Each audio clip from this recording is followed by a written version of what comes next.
Hi everyone, Jennifer Amy Stoller here, aka known as the divorce chick. Every single time I say that, I have a little giggle at myself, but it's true. So essentially, this is a quick one. Today, I want to give you 5 reasons from my personal and professional experience of why we need to stop seeing divorce as a failure. 1, leaving a space that no longer makes you happy and that you have evolved from, for me, is not a failure, right?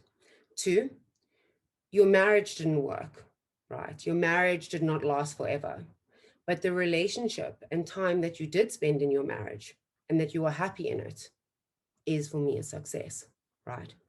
When you get to a point that you leave a space that no longer serves you or makes you happy, I don't see that as failure, right?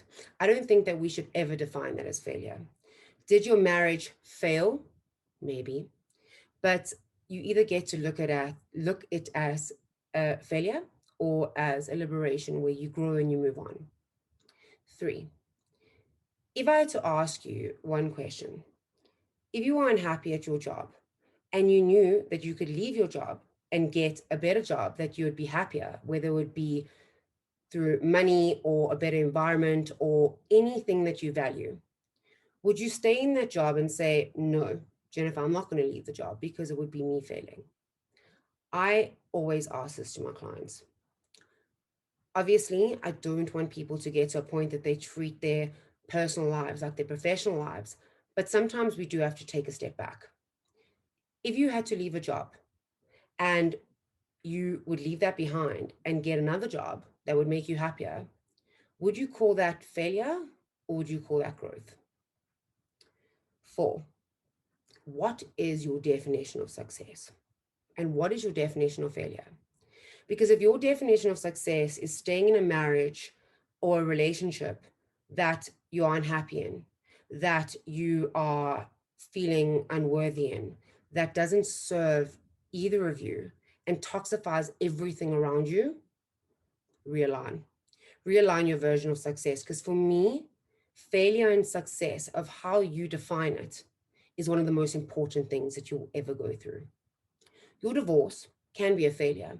It can be shameful. It can be the worst thing in the world, or it can be a liberation. Change your narrative. And 5, your divorce is like your fingerprint. If you were sitting at a restaurant with a bunch of friends and one of your friends had to turn to you and say, let's compare fingerprints. 1, you might look at them and say, how much have you had to drink, and do it.